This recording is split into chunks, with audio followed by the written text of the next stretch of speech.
Hello and welcome to Angry Andy Reviews, and this is my review for Doctor Strange and the Multiverse of Madness. Yes, the Multiverse of Madness. How exciting.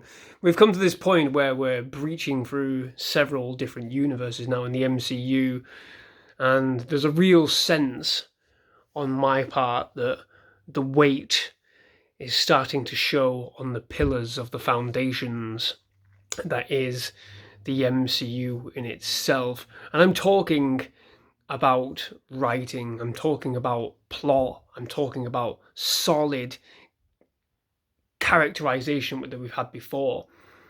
It's not a knock on the actors. I think Benedict Cumberbatch is really good. Is he a guiding, leading force in the MCU that some of the other previous players were? I'm not entirely sure. He's very good at what he does, and I can't envision anybody else at present, portraying the part like he does. But I think it's just the character is the character, that leading sort of character. And then we have Elizabeth Olsen returning as Scarlet Witch, Wanda Maximoff, and this ends up being her film. Bizarrely enough, this ends up being her film rather than a Doctor Strange film, and that is something that I kind of struggled with, really. Oh, all right, fair enough. Everything that happens in this film is around Wanda, around what happened with Westview and everything like that. And yeah, we knew that coming into this film. That's not something new, but it's the sheer amount. It's not a side plot. It is the fucking plot.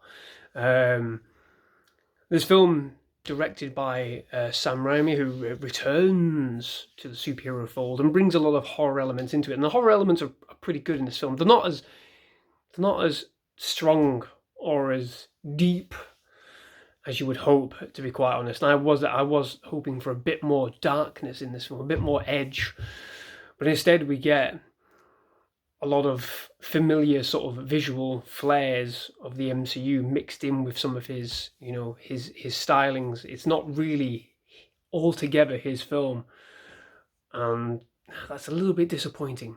It's a little bit disappointing. The film itself is visually fucking stunning. It really is. It's really, really visually spectacular. But we don't spend enough time in the individual places that we see. Which is a shame. We don't get a full sort of flavour of everything that we're witnessing. We jump so quickly from one set piece to the next.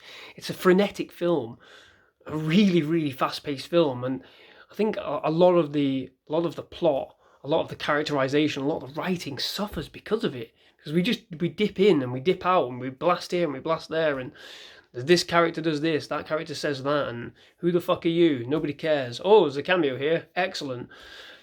It's this is where the worry was, I think, with the multiverse. You open that door and you open that gateway to expectation.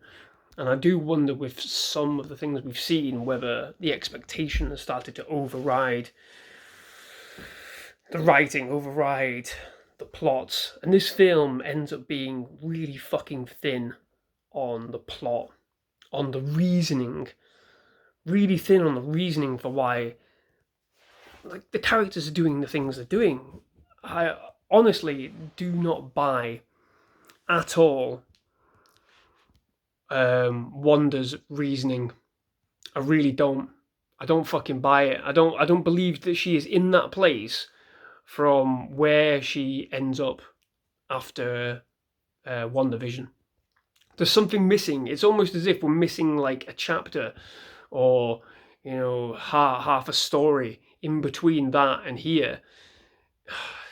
It's like, well, how did she get to this point? What's been changed in her? Let us see it. No, we're just told that this thing has sort of taken its hold, and is the reason that everything happens. And it's riddled with convenience. The story is riddled with convenience in order to get us to specific points. And I do wonder whether they got themselves into a point where they were like, oh, fucking hell, we need to wrap this up because we're here and we need to be over there somewhere.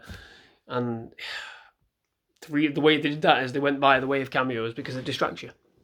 Cameos are the greatest distraction in the MCU at the minute, and we're going to be dealing with cameos coming out of our fucking asses for the next, 5-6 years, I think. The cameos were fun for me, if a little bit on the nose, purely because of what happens within those cameos. And I'm not going to spoil it, but initially my sort of like, oh wow, okay, cool, we're seeing these people, turned into, oh, okay, what now?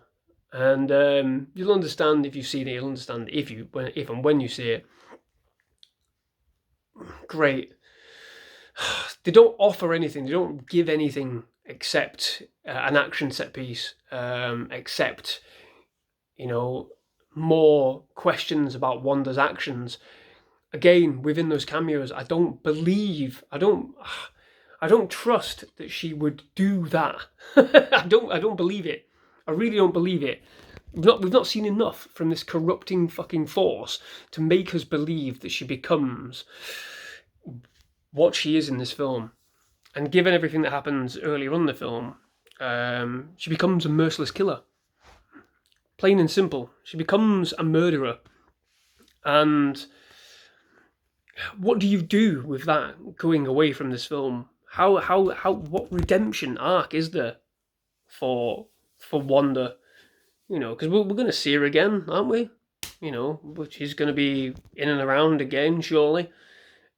What do we do? Where do we go? Given what she does in multiple universes, what the fuck? It's all convenient. And this is the problem with the multiverse. They can do what they want and then change it further down the line based on convenience. And they don't necessarily need to think about the real world sort of consequences, the real world sort of questions. Why does this happen? What's the plot regarding this? Why are these characters doing this? Because they can explain it away in some other fucking format because they come from a different fucking universe. Brilliant. This film, it's Doctor Strange and the multiverse of convenience for me. It's okay. I think it's very much mid-tier. It's not nearly as, exceptional as was made out. It opens doors. That is it. Doctor Strange and the opening of doors. That's what this film should have been called, because that's what it is. It's a spearhead to further sequels.